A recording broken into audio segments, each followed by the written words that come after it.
was a glibber fibber or a cuter shooter than Calamity Jane. He could outstalk, outdraw, outride any man in Deadwood City, except Wild Bill Hickok. My maiden name was Marthy Canary. I was born in Princeton, Missouri, May 1st, 1852. Father and mother were natives of Ohio. I had 2 brothers and 3 sisters, I being the oldest of the children. As a child, I always had a fondness for adventure and outdoor exercise, and a special fondness for horses, which I began to ride at an early age, and continued to do so until I became an expert rider, being able to ride the most vicious and stubborn of horses. In fact, the greater portion of my life in early times was spent in this manner. In 1865, we immigrated from our homes in Missouri by the overland route to Virginia City, Montana, taking 5 months to make the journey.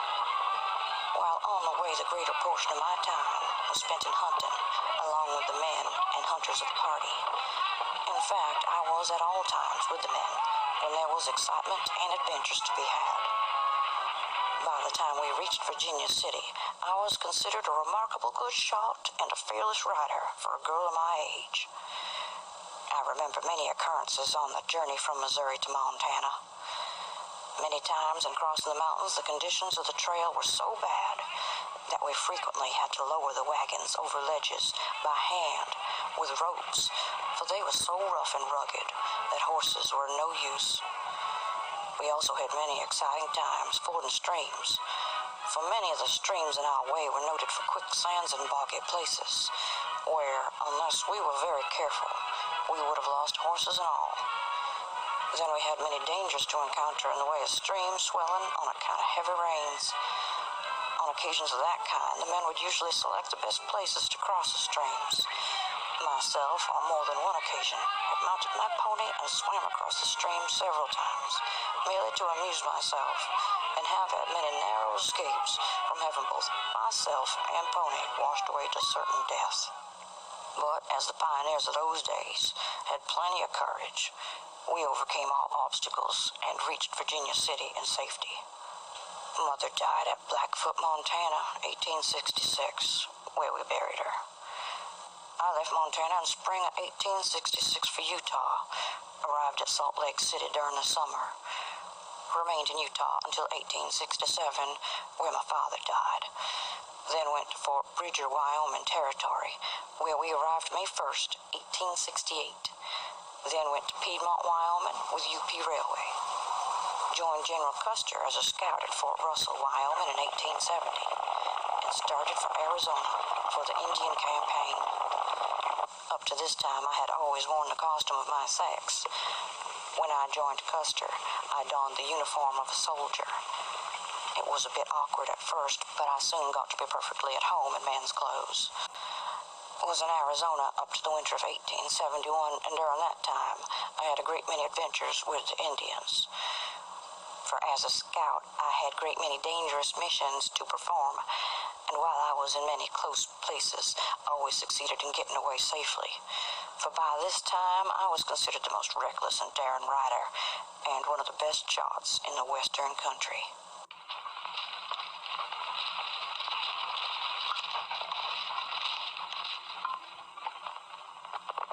I wonder what tea kettle's fan in the wind for. Can't be nothing else but trouble, Uncle Gabby. Oh, there you go, always Calamity howling. We should have christened you Calamity Jane in the first place. What's wrong, Tea Kettle? Big fight at relay station. Hostile Indians? No, white men. How many? Sounds like raiders. What in tarnation we sitting here then for? We'd be riding right smack dab into trouble. Well, we've rid smack dab into trouble before, ain't we? You stay here with the horses. Me and the Indians will go. Oh, you ain't leaving me here alone, chaperoning no broncs. Little Fox, you stay with the horses. Big Bear, you come with us.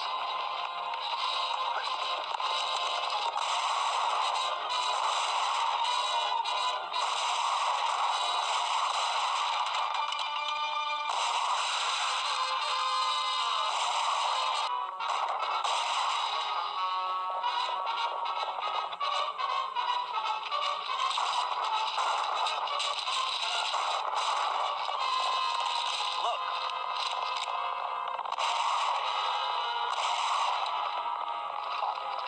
He's killed 2 of the gang and winged 5 of them. They've fled. Let's get out of here.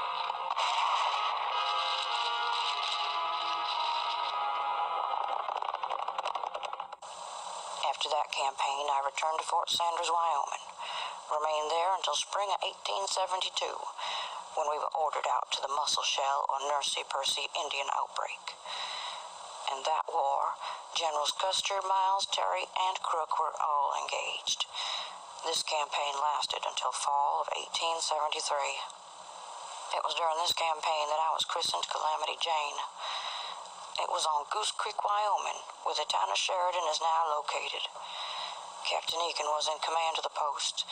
We were ordered out to quell an uprising of the Indians, and were out for several days, had numerous skirmishes, during which 6 of the soldiers were killed and several severely wounded. When on returning to the post, we were ambushed about 1.5 miles from our destination. When fired upon, Captain Egan was shot. I was riding in advance, and on hearing the firing, turned in my saddle, and saw the captain reeling in his saddle, as though about to fall. I turned my horse and galloped back with all haste to his side, and got there in time to catch him as he was falling. I lifted him onto my horse in front of me, and succeeded in getting him safely to the fort. Captain Egan, on recovering, laughingly said, "I name you Calamity Jane, the heroine of the plains." I have borne that name up to the present time. We were afterwards ordered to Fort Custer, where Custer City now stands, where we arrived in the spring of 1874. Remained around Fort Custer all summer, and were ordered to Fort Russell in fall of 1874, where we remained until spring of 1875. Was then ordered to the Black Hills to protect miners, as that country was controlled by the Sioux Indians, and the government had to send soldiers to protect the lives of the miners and settlers in that section. Remained there until fall of 1875, and wintered at Fort Laramie. In spring of 1876, we were ordered north with General Crook to join Generals Miles, Terry, and Custer at Big Horn River. During this march, I swam the Platte River at Fort Fetterman, as I was the bearer of important dispatches. I had a 90-mile ride to make.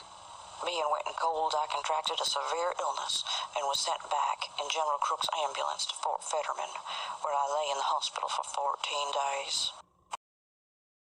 When able to ride, I started for Fort Laramie, where I met William Hickok, better known as Wild Bill, and we started for Deadwood, where we arrived about June. During the month of June, I acted as a Pony Express rider carrying the U.S. mail between Deadwood and Custer, a distance of 50 miles, over one of the roughest trails in the Black Hills country.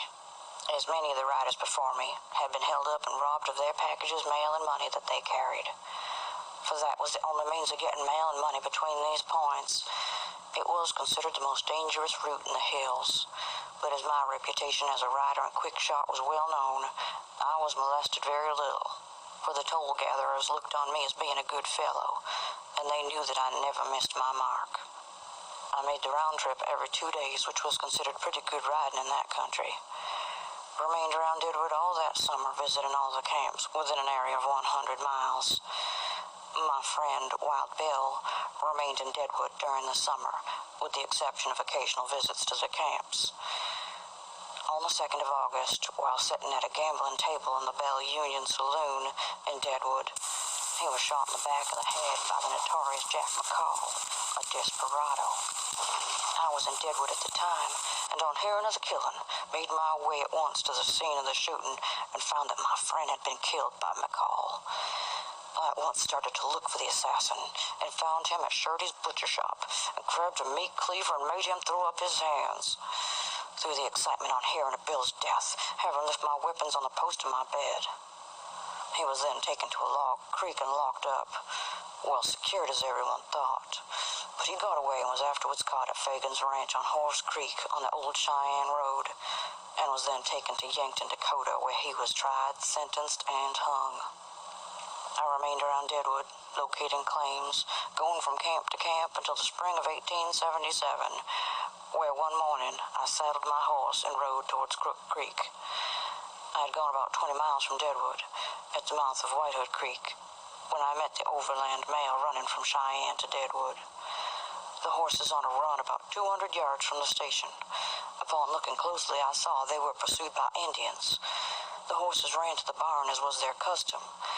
As the horses stopped, I rode alongside the coach and found the driver, John Slaughter, lying face downwards in the boot of the stage, he having been shot by the Indians. When the stage got to the station, the Indians hid in the bushes. I immediately removed all baggage from the coach except the mail. I then took the driver's seat and with all haste drove to Deadwood, carrying the 6 passengers and the dead driver. I left Deadwood in the fall of 1877 and went to Bear Butte Creek with the 7th Cavalry. During the fall and winter, we built Fort Meade in the town of Sturgis. In 1878, I left the command and went to Rapid City and put in the year prospecting. In 1879, I went to Fort Pierre and drove trains for Rapid City to Fort Pierre for Frank White, then drove teams for Fort Pierce to Sturgis for Fred Evans. This steaming was done with oxen as they were better fitted for the work than horses, owing to the rough nature of the country.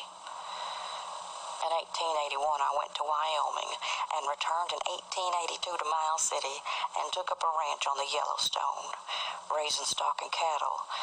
Also kept a wayside inn where the wary traveler could be accommodated with food, drink, or trouble if he looked for it. Left the ranch in 1883, went to California, going through the states and territories, reached Ogden the latter part of 1883, and San Francisco in 1884. Left San Francisco in the summer of 1884 for Texas, stopping at Fort Yuma, Arizona, the hottest spot in the United States. Stopping at all points of interest until I reached El Paso in the fall. While in El Paso, I met Mr. Clinton Burke, a native of Texas, who I married in August 1885, as I thought I had traveled through life long enough alone and thought it was about time to take a partner for the rest of my days. We remained in Texas, leading a quiet home life until 1889. On October 28, 1887, I became the mother of a girl baby, the very image of its father, at least that is what he said, but who has the temper of its mother. When we left Texas, we went to Boulder, Colorado, where we kept a hotel until 1893, after which we traveled through Wyoming, Montana, Idaho, Washington, Oregon, then back to Montana, then to Dakota, arriving in Deadwood, October 9th, 1895, after an absence of 17 years.